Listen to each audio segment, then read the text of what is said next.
It's very loud. My name is Zintle Somfele. My office is in East London.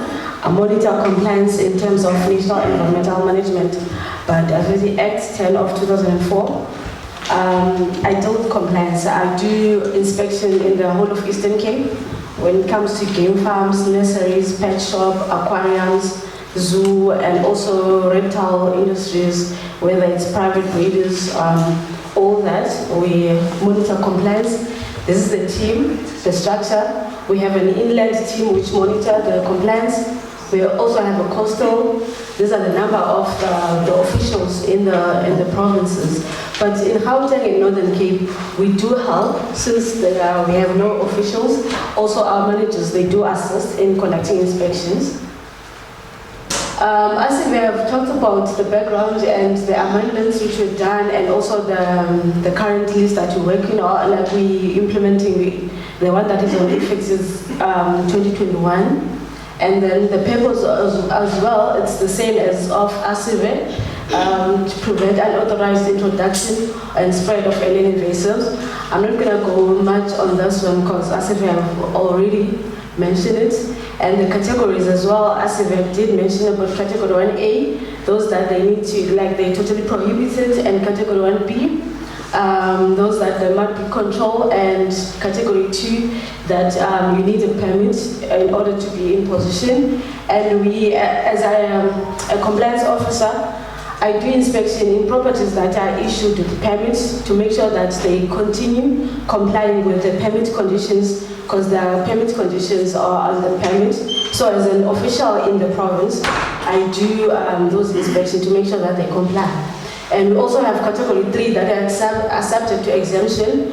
Also category 3 listed species, nurseries, or they're not allowed to sell those category 3 listed species because they're propagating the species. And the restricted activities, as I have mentioned, important to the Republic: position, growing, conveying, selling, receiving as a gift. In notice 1, you get all those restricted activities. The landowner duties relating to alien invasive species, the control, develop a control plan for alien invasive listed species. Also section 76, it requires all organs of state to develop a control plan for their own land and for their own area. And also I'll monitor the control plan according to the control plan that you submit to the department. Take steps to control the invasive species, stop the spread of invasive species, and protect the biodiversity. Those are the duties of the landowner, land user, land occupant. The control methods must be appropriate for the listed species and the environment. Translocation and removal of biomass, the one that Stian have talked about. And the landowners should comply with those duties in section 73 to be specific, because it's the one that talks about the duty of care, that as a landowner, as a land user, you need to be aware and also take steps to remove the alien invasive species. This is to understand the different listed species as a landowner, to comply with the alien invasive species regulation as well. Failure to comply. When I'm doing my inspection, I write a report, I write down if, and then I have my enforcement colleague who's going to dwell more when he receives my report as non-compliant. If the landowner, the land user is not complying, I elevate it to the enforcement, and then they do a follow-up. And still, those are the steps, again, that a landowner is guilty of an offense when failing to report any alien invasive species. As I've said, it is the duty of a landowner or a land user to report all the alien invasive species occurring in the property, take steps to control the alien invasive species, prevent the alien invasive species from spreading in all the areas, and take all the necessary steps to control the alien invasive species. These are the impacts, the impacts that they have on the water, the alien invasives, they consume a lot of water, and also the impact that they have, the detrimental impact on biodiversity, and also causing the soil erosion. They also they're flammable, and in conclusion, I'll say the most points to consider: permits to carry out a restricted activity involving a listed alien invasive species. You need to have a permit, and the invasive species around the protected areas, they need also to be controlled. Also, you can ask the local nurseries for indigenous instead of planting the alien invasive species. I think that's it. Thank you, guys. These are my details.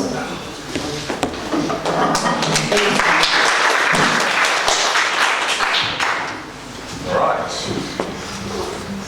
Okay.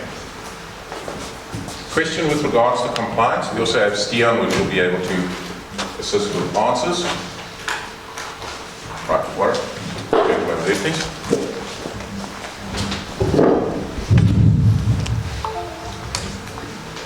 Okay, thank you. My name is Monkitan Paul. I just want to find out as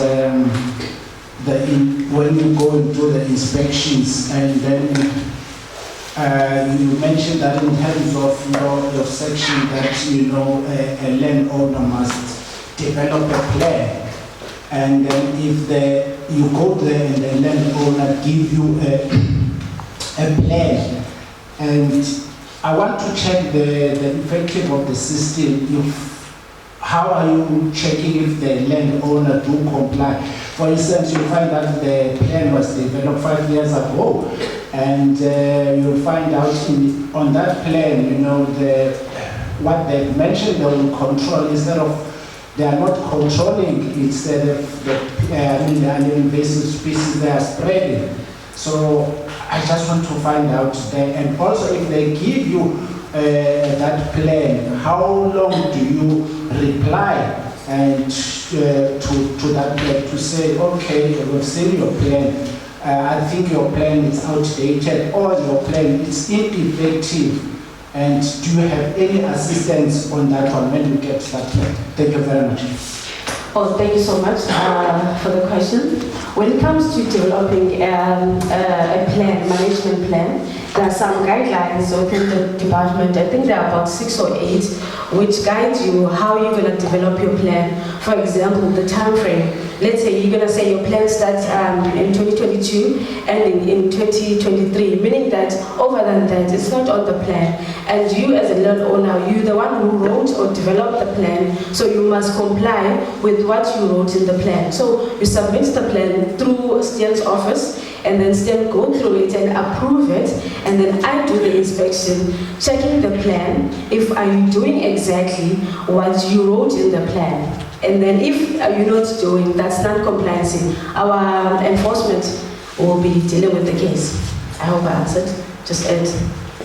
So it's important to note that the individual or organization that is drawing up the plan is also determining their own time frame.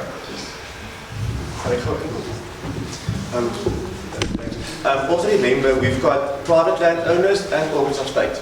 So in organs of state, you need to have a monitoring, control and eradication plan in place to control all the properties that is under your control.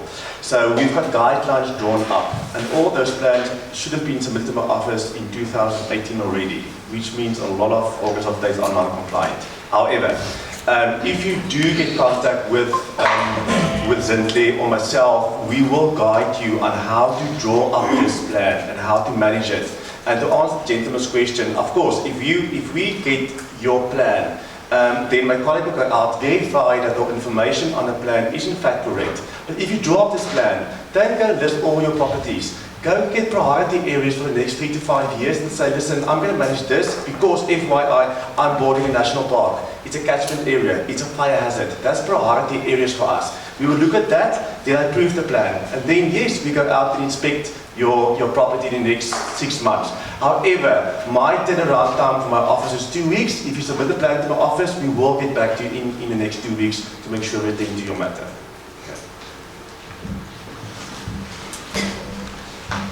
Thank you very much. This might be a stupid question, but you mentioned reporting the invasive species on your property.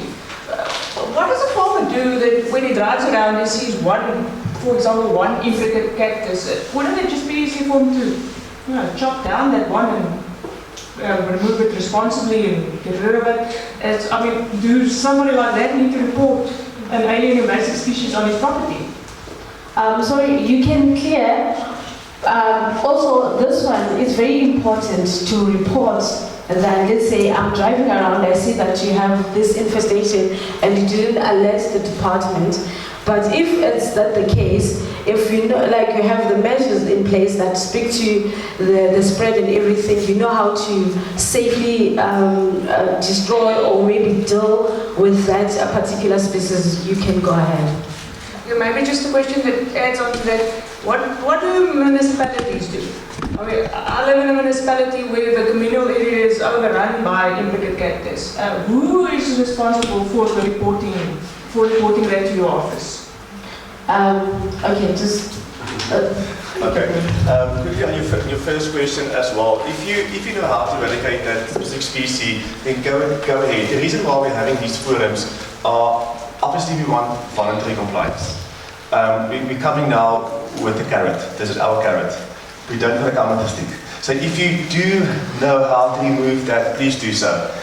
If you do know of areas in your municipality and surrounding areas that you know is infested, please take the details, take a number, make contact with us and tell us. Remember, our capacity over the country are so limited. We can't be everywhere, but we need your eyes and ears. If you're telling us, Tian, I've got an infestation this side of the road there, we can do something about this. We can put pressure on municipalities. We can guide them on control plans. So that is why we are here today. So take our details, and I would actually ask Kay in the end to provide you with my details. So take it and use it. And then we'll make sure to even send you the control plans that you can use and the template and the guidelines for that. But I think to answer your question with regards to municipalities, they are responsible. The municipality is responsible for submitting their own management plan and taking responsibility for the land which is under their control. So there's no such thing as that they are not responsible. They are. Some municipalities are just behind and have not yet submitted their plans. But responsibility is on their shoulders. Is it local municipality or district municipality? Every organ of state. So both. So all organs of state are responsible. Even the military is responsible for land which is theirs. You know, they can't get away. There's no loopholes in the legislation. Sorry, coming off of that, would Samuel be included in that? Absolutely. Everyone, like all the organs of state, whether it's SABC or Transnet or anything, everyone has to comply with the regulation. Everyone has to submit a control plan. The gentleman again. I just want to do a follow-up question with regards to the compliance officers. When they came, I will refer mostly in state land or the state organization, and then they come the officer there and the management plan, and you submit the management plan. How long does it take to get the feedback and getting back on for your management plan? So if you don't get the feedback, I assume your management plan it's working, it's effective. So you're talking about the period for the stamp of approval on your plan. I think we have a time frame there. Yes. Let's say, for instance, if the inspector from national come and do the inspection and say, okay, as a local no states in terms of section, but it's 76, you are mandated to develop a plan.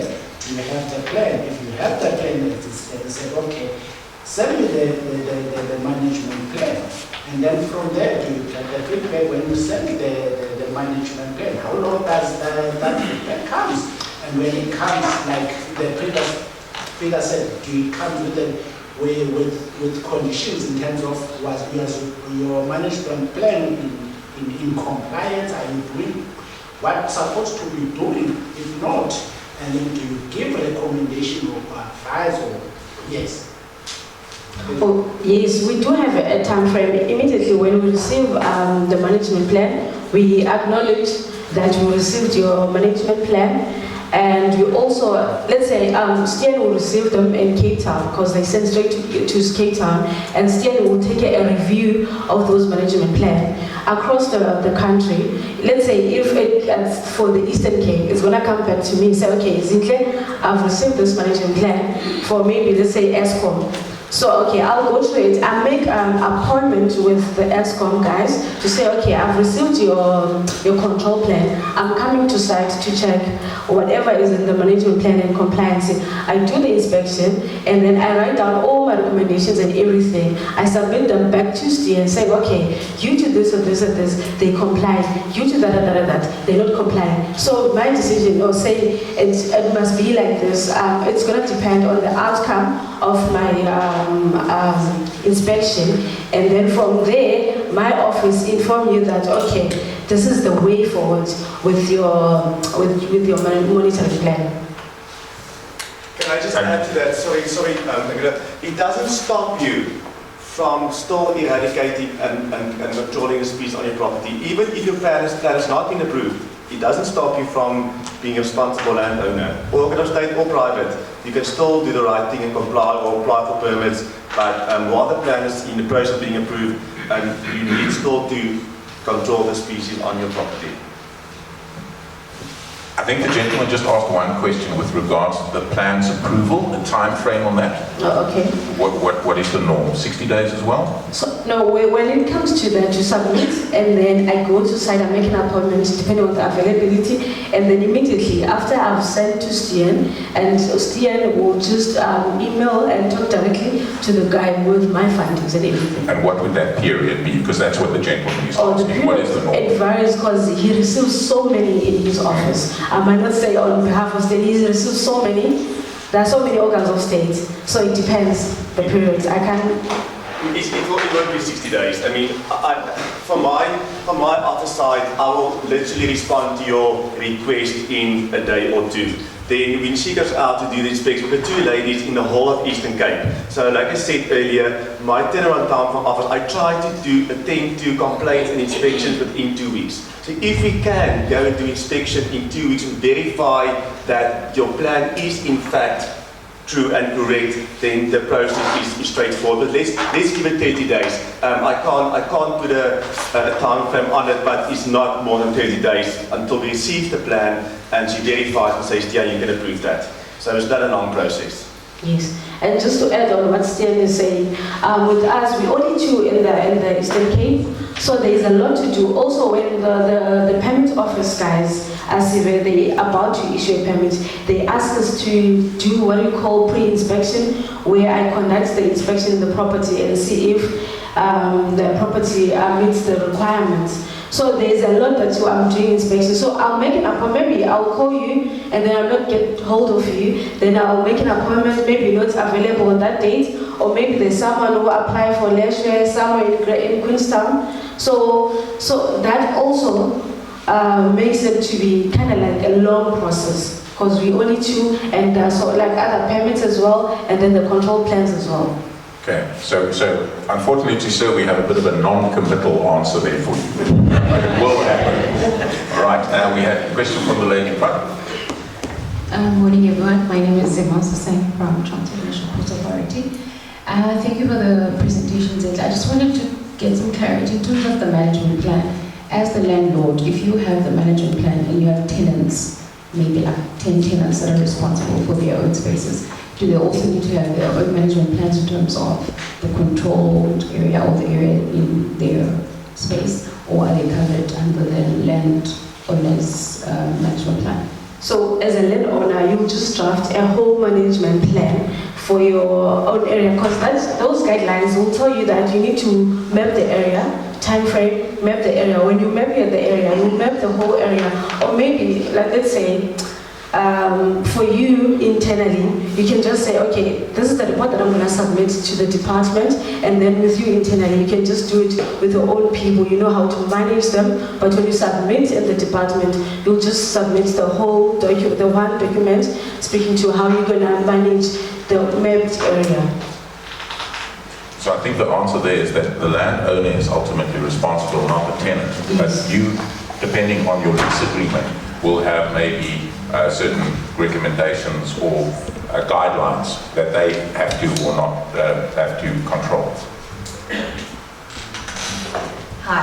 I just wanted to get some elaboration. I know you had it up there about a control plan on properties over 1 hectare. I'm assuming this is relating to the listed activity in the EIA regulations, this is just 1 activity 27, that states that any clearance of vegetation that's over 1 hectare or more, but under 20 hectares for a listed just 1 activity, requires application for environmental authorization, regardless of the amount of invasive infestation on the property. So I'm assuming that there's a link there, and I'd just like to get some information on that as to how it links. If a landowner wants to clear more than 1 hectare of his property and it is completely infested with invasive species,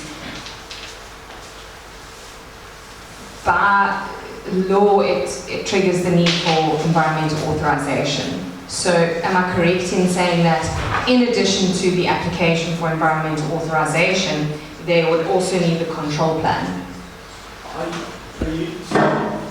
Are you talking about NIMA? Yes. Okay, yeah, that is under local government on the Western Cape from DP. So they were the ones that is responsible for that. But if you clear, we actually work together quite well with DP. If you are clearing according to your management plan that we've approved now, we're saying that we're not going to send in any digger loaders or chain machines, then the docs will know that it's fine. Yes, it's just a method you're going to use by clearing, but that we can guide you with, and I'm sure, Debbie also going to talk on different herbicides and way to control, then you're compliant. Yes. So I won't stress too much about that. It is actually that triggers when you are going to build or clearing a massive piece of land for building or development. But when it comes to clearing AIS, it's just a method of clearing. Okay. I can guide you on that different species. Perfect. Thank you so You're much. welcome. And the thing we're looking at there is obviously environmentally responsible clearing. It's very important. Great. There was a question that I don't think was answered, and the question was, who is responsible for application in communal land? So if communities need to have a permit or whatever, who is supposed to do the application process? Are you referring to let's say the area says it wants to keep maybe few trees or anything. Who's the person who wants to keep them first? Because the landowner I'm saying, who must apply for a permit in communal land? That is the question, yes. Oh, that's the Land, who is the permit? Who must apply? Who must apply for a permitting? First of all, in my compliance, on my compliance side, I'll answer as a compliant officer in a way that we believe that each and every report is someone who manages, or let's say in those chiefs or anything, if the chief wants to keep it, must apply for a permitting, because want to keep those trees for his people or maybe for the community. There must be someone, there must be a leader of the people. The tribal authority. Yes, the tribal authority. Like each and every land, I would say, each and every, whether it's water and sanitation, whether it's staff or anyone, like land belongs to someone at the end of the day, someone to someone. So the answer is whoever's in charge. There we go. Ownership. Yes. But the state is the owner, so it must be the user, which is the tribal authority. Which? Yeah, but that would be, if it is communal land and the tribal authority holds authority over that and has a decision-making power over that land, then they are ultimately the organization, for lack of a better word, which needs to apply. Land owner / user, There we tribal go. authority. Okay. Last question? We have another one? No. Okay, Just one more last question. I just want to find out what route can you take when you are managing or controlling your alien invasive species without breaking the relationship of your neighboring landowners. Let's say if you are managing your own or controlling your alien invasive species and you find your neighboring it does not control and it does not comply or it doesn't have even a permit, or doesn't have even a management plan. But what route can you take without breaking that relationship with your private landowner or your neighbors? Yeah. So you can't be the nice guy and the bad guy in this scenario. Thank you so much. We do get a lot of cases like that, or the complaints also from the public and also from the neighbors saying fighting for over. But we do have our hotline as well, where you report the matter to us. We don't disclose anything. There's also Abe who's going to talk more about the biocontrol.